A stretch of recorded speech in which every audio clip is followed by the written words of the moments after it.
नमस्कार दोस्तों, प्रभास की फिल्म द राजा साहब अब थिएटर में आ गई है। मुझे यह फिल्म देखते हुए ऐसा महसूस हुआ जैसे खोदा पहाड़ निकली चूहिया। कहीं कहीं चूहे भी दिखे, लेकिन शेर तो बिल्कुल ही नहीं दिखाई पड़ा। मुझे यह फिल्म ज्यादा प्रभावशाली नहीं लगी। 3 घंटे की फिल्म में हॉरर, कॉमेडी, ड्रामा, तीन जॉनर घुसेड़ना सही नहीं है।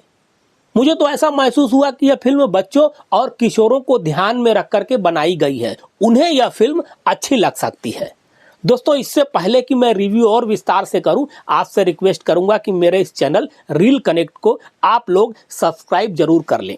दोस्तों, आपके सपोर्ट और भरोसे से ही यह चैनल चल रहा है। दोस्तों, मूल रूप से तेलुगु भाषा में बनी फिल्म द राजा साहब की कहानी शुरू होती है राजू यानी प्रभास से, जो अपने दादी गंगम्मा के साथ सादा और शांत जीवन जी रहा है। दोस्तों, राजू की दादी गंगम्मा को भूलने की बीमारी है।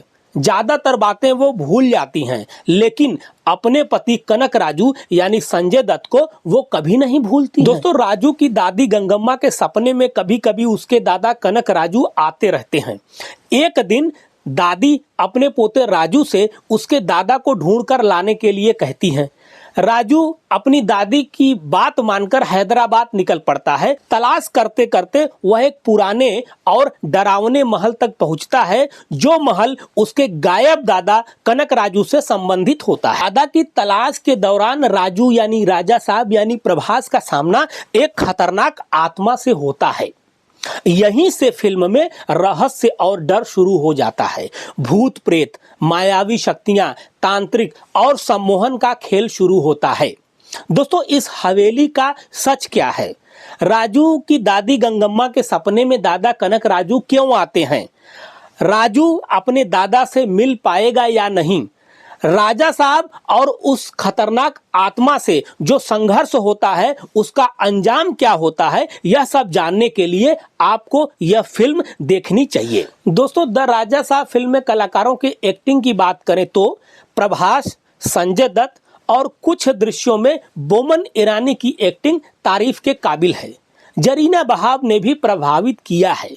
प्रभास इस फिल्म की जान है और संजय दत्त भी अपने किरदार से निराश नहीं करते हैं। प्रभास हॉरर, कॉमेडी और इमोशन तीनों जॉनर में खूब दिखे हैं।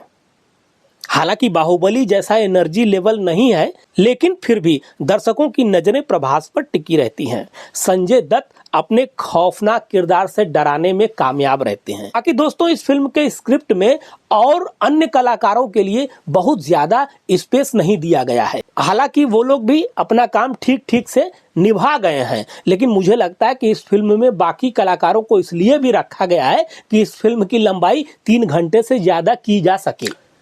दोस्तों, मारुति का निर्देशन औसत है।